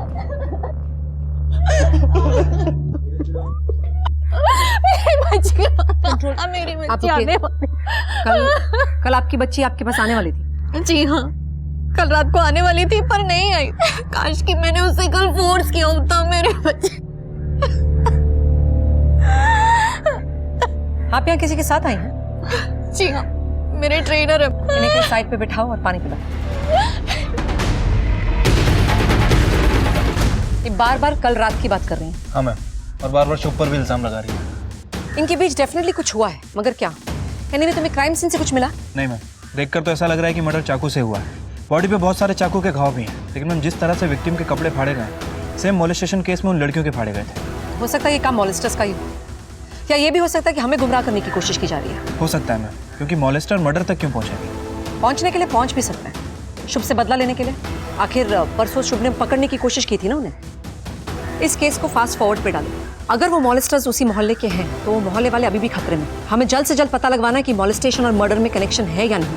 सबको पकड़ना जरूरी है जल्द। तब तक तुम ऐसा करो कि तुम आसपास पूछो किसी ने कुछ देखा तो नहीं कल रात का स्पेशल। Okay ma'am. पहले मॉलेस्टेशन फिर मर्डर। कहने को तो विकास एनक्लेव सोसाइटी एक सेफ सोसाइटी थी, सब लोग एक घर परिवार की तरह से रहते थे, लेकिन ये घर का भेदी कौन था?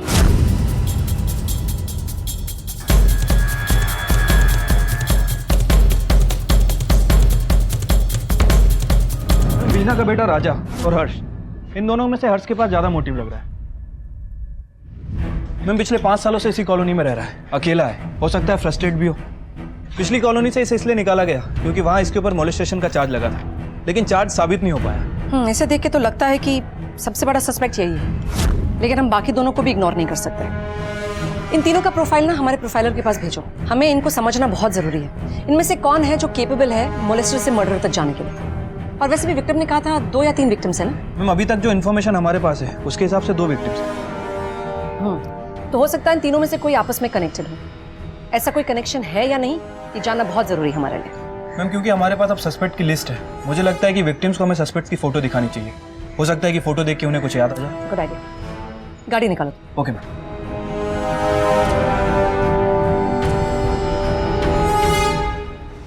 बेशरम आदमी, तेरी लड़ाई मुझसे थी, मेरे से बहस थी। मेरे शेर ने क्या बिगाड़ा था तेरा? बोल, क्यों मारा तूने उसको? दिमाग खराब हो गया तेरा। कौन उल्टी सीधी बातें बता रहा तुझे? अरे सब जानता हूँ तेरे बारे में मैं। कितना सिचोला है तू? 40 साल का हो गया, जवानी तेरी गई नहीं अभी तक? नहीं गई। ऐसा था और ऐसा ही रहूंगा। क्या कर लोगे? बताओ क्या कर लोगे? अगर ऐसा रहना है तो ये मोहल्ला छोड़ दो। क्या हो रहा है? क्या हो रहा है? सब बंद करिए बस।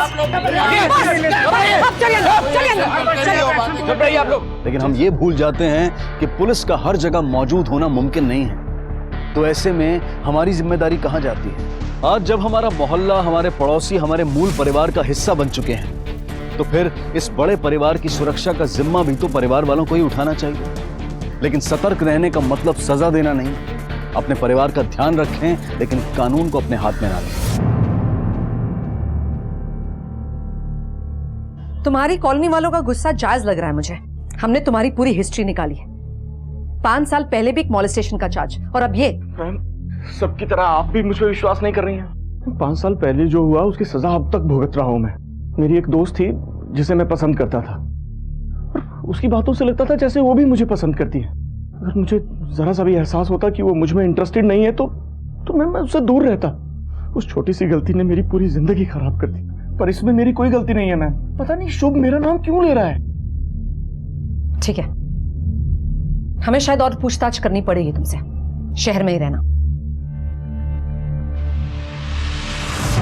टीम को तैनात रखो चारों तरफ, सब पे नजर रखो, स्पेशली हर्ष के घर के बाहर। गुस्से से भरी कॉलोनी है ये, कभी भी कुछ भी हो सकता है, और हम लोग एक और क्राइम अफोर्ड नहीं कर सकते। मैंने टीम को ऑलरेडी ऑर्डर दे दिया। गुड। और ये इनका क्या हुआ, जो लड़कियों को हमें फोटोग्राफ दिखानी थी? मैम उन तीनों विक्टिम्स को कह दिया है कि हम फोटोग्राफ्स लेकर आ रहे हैं। तीनों विक्टिम तो 4 थे ना, चौथी का क्या हुआ? मैम एक इंडिया के बाहर शिफ्ट हो गई है, मैंने उसे फोटोग्राफ्स फैक्स कर दिए, जल्दी वहां से रिस्पॉन्स आएगा। चलो लड़कियों से मिलते हैं। बेटा हमारे पास 3 सस्पेक्ट्स हैं। मैं चाहती हूँ आप इन्हें ध्यान से देखो और बताओ कि क्या इनमें से किसी ने आप पर अटैक किया है?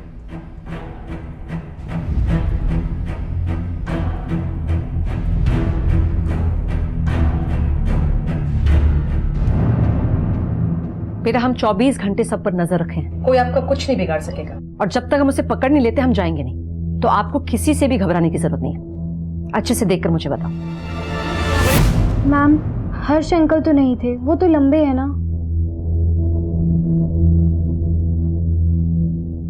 इन दोनों में से कोई? शायद इन दोनों में से ही कोई एक था। तुम श्योर नहीं हो? Thank you. घबराने की जरूरत नहीं है। इन तस्वीरों को अच्छे से देखो और बताओ क्या इनमें से कोई था? याद नहीं है मैम, शायद इन दोनों में से कोई एक है। मैम मुझे सच में कुछ भी याद नहीं है, और मैं अब उस रात को याद भी नहीं करना चाहती।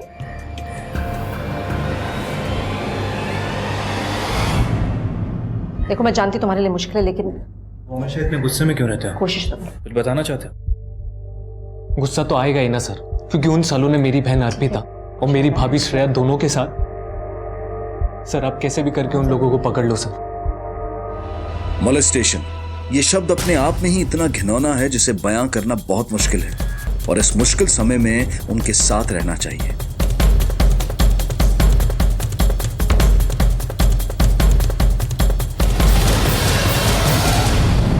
मैम चेतन कुछ ठीक नहीं लग रहा है। देखने से ऐसा लग रहा है कि उसके दिल में काफी गुस्सा है फैमिली के लिए। अभी तक हम ना क्रिमिनल को बाहर ही ढूंढ रहे हैं, फैमिली पे हमने ध्यान ही नहीं दिया। एक काम करो, तुम फैमिली की सारी हिस्ट्री निकालो, स्पेशली उस चेतन की। क्या उसके पास नाराज होने का कोई रीजन था कि वो मर्डर कर सके, मॉलेस्टेशन कर सके? मैं मर्डर तो समझ में आता है, लेकिन मॉलेस्टेशन, वो भी कजन के साथ भी। होने के लिए कुछ भी हो सकता है। हो सकता है ये दोनों केसेस जुड़े भी ना हो। मॉलेस्टेशन के आड़ में ये मर्डर किया गया हो। 40 साल के हर्ष ने अपने गले में फांसी का फंदा खुद डाला था, लेकिन दोषी ठहराया था शुभ को। लेकिन क्या हर्ष का इल्जाम सही था या फिर शुभ को फंसाने की एक साजिश? सच चाहे जो भी था, लेकिन एक बात तो तय थी कि इस आत्महत्या ने पुलिस की तहकीकात को और भी पेचीदा बना दिया था। हर्ष के सुसाइड नोट की बिना पर पुलिस ने शुभ को गिरफ्तार भी किया।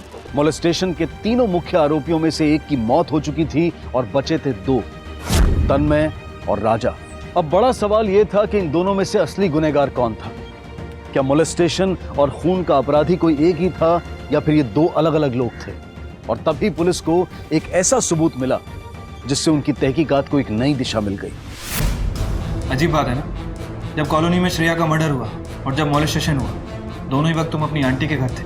सर, मैं यहाँ पे सिर्फ पढ़ाई करने के लिए आया हूँ, मैं कोई क्रिमिनल नहीं हूँ। हर क्रिमिनल यही कहता है कि उसने कुछ नहीं किया, लेकिन पता है तुम्हारे हॉस्टल के दोस्तों ने क्या कहा? उन्होंने कहा है कि तुम शुभ पर बहुत गुस्सा थे। कहीं गुस्से में आकर तुमने शुभ की पत्नी का मर्डर तो नहीं किया? माना कि मैं गुस्सा था क्योंकि मेरी एक्स्ट्रा पॉकेट मनी बंद हो गई थी। फिर ये सोच के मान लेता था कि जितना शुभ भैया ने मेरे लिए किया शायद उतना कोई नहीं करता। तुम्हारी बातें सुनकर विश्वास तो नहीं होता, क्योंकि जब जब कॉलोनी में क्राइम हुआ है तुम आसपास नजर आए।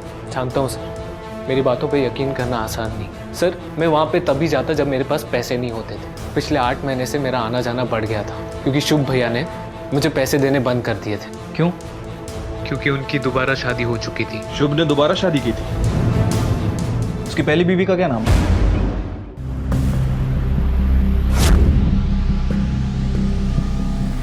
मॉम के घर लौट रहा हूँ। इस घर में मुझसे रहा नहीं जाता, हर जगह श्रेया की यादें हैं। I understand. मुझे ये बताओ, तुमने पहले श्रेया से शादी की, फिर उसे डिवोर्स दिया और फिर से तुमने उसी से शादी की, क्यों? मैम एक्चुअली जब हमने पहली बार शादी की तो हमारे बीच में बहुत एडजस्टमेंट इशू थे। आप समझ सकते हैं, हम दोनों ही मैच्योर थे, छोटे थे। श्रेया की फैमिली में सिर्फ वो और उसकी माँ थी, यानी कि न्यूक्लियर फैमिली, इसलिए वो हमारी पूरी फैमिली में कभी एडजस्ट कर नहीं पाई, तो डिवोर्स लेना पड़ा। और फिर से शादी? डिवोर्स लेने के बाद हम दोनों का एक दूसरे से दूर रहना भी उतना ही मुश्किल था। मेरी मॉम ने कहा कि एक काम करो, उससे शादी करके दोबारा कर लिया, लेकिन अलग घर में, ताकि हमें थोड़ी सी प्राइवेसी मिल सके। इसलिए मैंने इसी कॉलोनी में एक घर रेंट पे ले लिया और रहने लगे। काश हम लोग सब साथ में रह रहे होते तो ये सब कभी नहीं होता और श्रेया आज जिंदा हो। मैम, अगर सॉल्यूशन इतना ही सिंपल था तो फिर इसे डाइवोर्स की जरूरत क्यों थी? ना अगर दिखाया जो जाए ना, जरूरी नहीं वही सच हो। ये शुभ की साइड की स्टोरी है, लेकिन तुम्हें याद है उस दिन श्रेया की माँ कितना बुरा भला कह रही थी इन सबको? मुझे लगता है हमें श्रेया की माँ से मिलना चाहिए।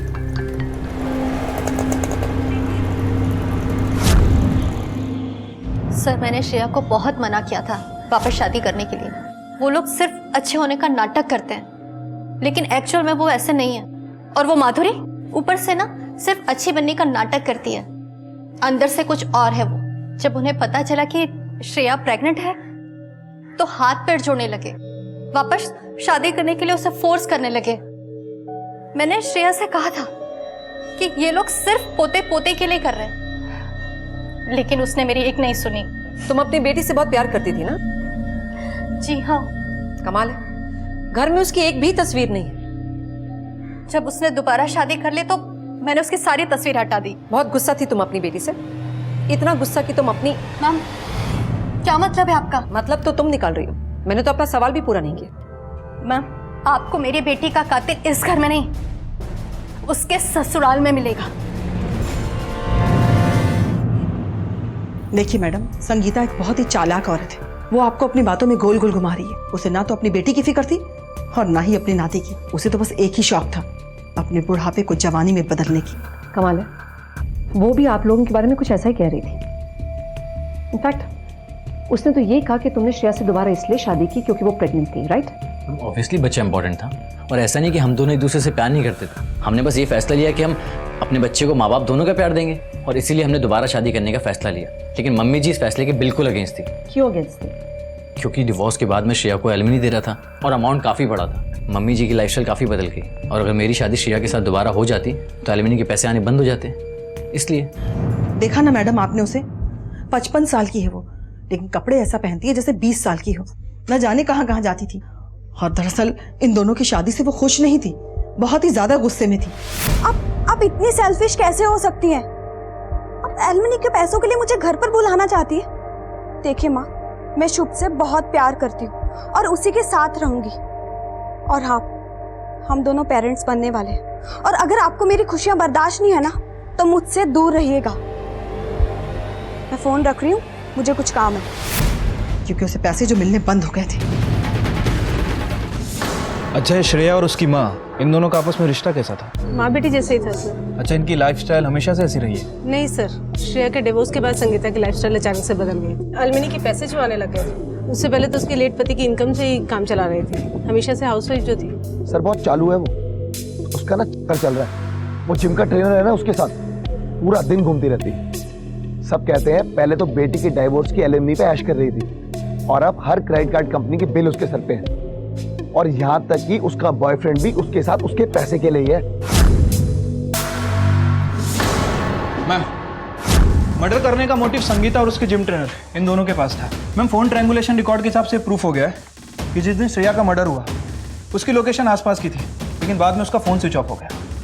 लेकिन मैम, एक बात समझ में नहीं आ रही, क्या लड़कियों के मोलेस्टेशन करने में भी उसका हाथ हो सकता है? हो सकता है दोनों केसेस ही सेपरेट हो।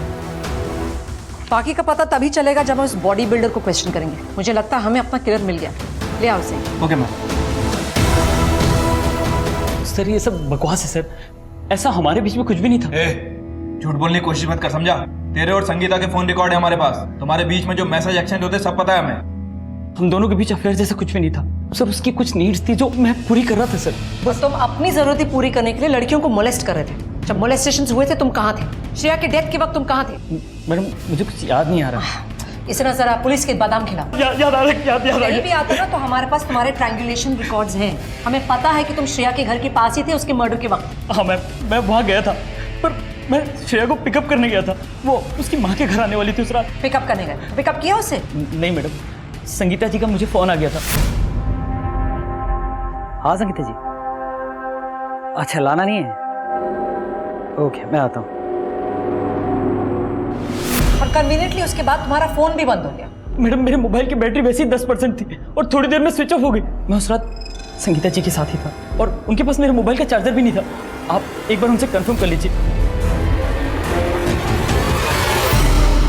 हाँ है वो मेरा बॉयफ्रेंड, और अगर मैंने अपनी बेटी के पैसे यूज किए तो क्या गलत किया? बेटी ही थी ना मेरी। तुमने अपनी बेटी को लेने के लिए अपने बॉयफ्रेंड को भेजा था उस रात? हाँ 9 बजे। हाँ मैंने उससे भेजा था, लेकिन जब श्रेया ने मना कर दिया तो मैंने धर्म से कहा वापस आ जाने की। और रात भर कहाँ रहा ये धर्म? मेरे साथ। किस किताब में लिखा है मैम कि एक 55 साल की औरत अपनी लाइफ अपने तौर तरीके से नहीं जी सकती? क्या मुझे खुश रहने का अधिकार नहीं है? मैम आप भी एक औरत हैं, बताइए ना।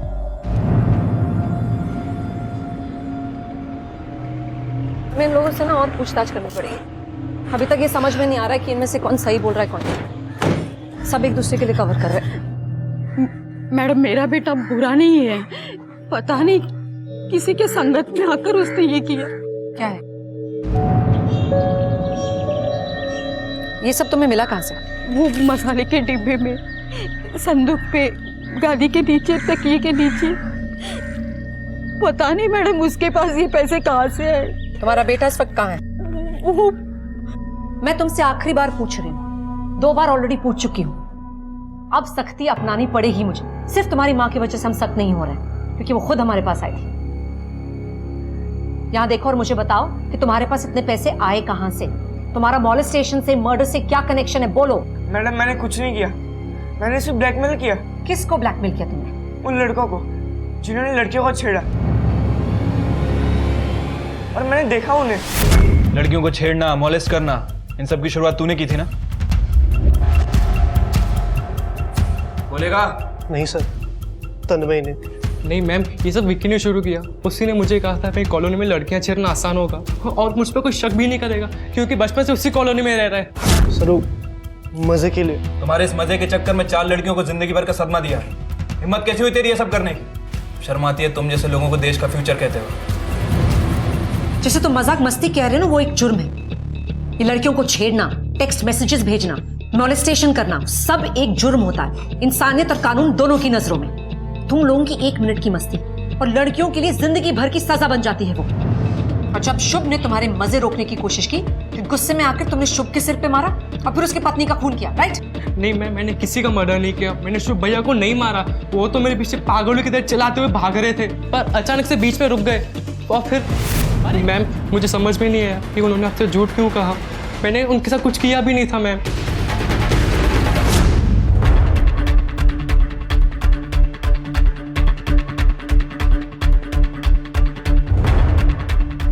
मैडम तुम लोग तो ज्यादा ही चालाक निकले। सारी प्लानिंग तुम लोगों ने की और सस्पेक्ट्स बने कोई और। वाह, लेकिन एक बात मुझे बताओ कि अपने ही बेटे को मारते हुए तुम्हारे हाथ नहीं कांपे?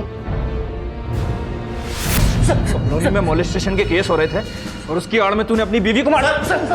मैं बताता हूँ ना सर। सर मैं श्रेया को नहीं मारना चाहता था सर। सर पर मेरी माँ ने कहा कि बस एक ही तरीका है। कर दो। या तो मैं अपनी माँ को चुनूं या श्रेया को। बच्चा होने तक उसे अपने साथ रखेंगे और जब बच्चा हो जाएगा तो किसी तरह से उससे पीछा छुड़ा लेंगे और बच्चे को अपने पास रख लेंगे। तो मेरी माँ ने मुझसे जैसा बोला मैंने वैसा ही किया। उस दिन से नफरत हो गई थी मुझे, अपने आप से घिन आने लगी थी मुझे। मैं मेरे प्यार, मेरी पत्नी, मेरी श्रेया को मार डाला। शुभ तुम्हारी तबीयत तो ठीक है ना? आई एम सॉरी। काश कि तुमने मुझे ये करने पे मजबूर नहीं किया होता। सॉरी क्यों?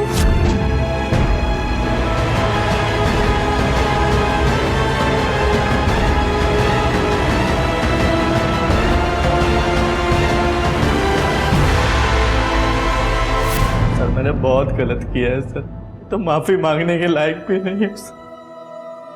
बहुत गलत किया सर। कैसा प्यार है ये तुम्हारा जिसने तुम्हारी बेटी की जिंदगी ही बर्बाद कर दी? मैडम मेरी गलती नहीं थी, गलती उस श्रेया की थी।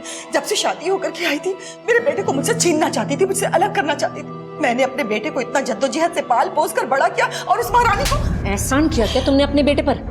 एहसान किया है? अपने बेटे को तुमने मोहरा बना दिया और उसी से उसकी पत्नी का खून करवा दिया और नतीजा क्या हुआ? हाँ, अब तुम्हारा बेटा सड़ेगा जेल में जिंदगी भर के लिए और तुम भी। और तुमने ये सब पोते के लिए भी किया था ना, और अब वही पोता जिंदगी भर रहेगा माँ बाप के प्यार के बिना, सिर्फ और सिर्फ तुम्हारे प्यार की वजह से।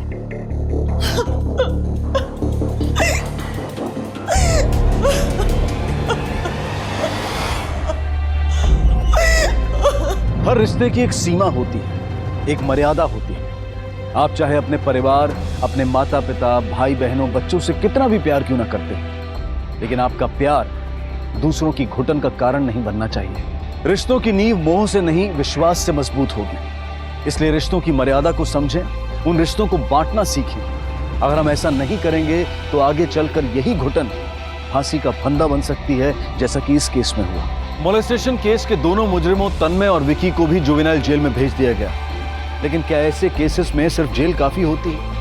इसके साथ साथ जरूरी होती है एजुकेशन, क्योंकि मोलेस्टेशन केसेस में अक्सर सोसाइटी और अथॉरिटीज सेंसिटिविटी नहीं दिखाते हैं। इसी विचार के साथ अब मैं अनूप सोनी आपसे विदा लेता हूं। फिर मुलाकात होगी अगले एपिसोड में एक और चौंका देने वाले केस के साथ। तब तक अपना और अपने परिवार का ख्याल रखें और देखते रहें क्राइम पेट्रोल डायल 100। सबक एक को सीख हम सबको। जय हिंद। इस तरह के और भी एपिसोड देखने के लिए हमारे चैनल को सब्सक्राइब करें और बेल आइकन दबाना ना भूलें।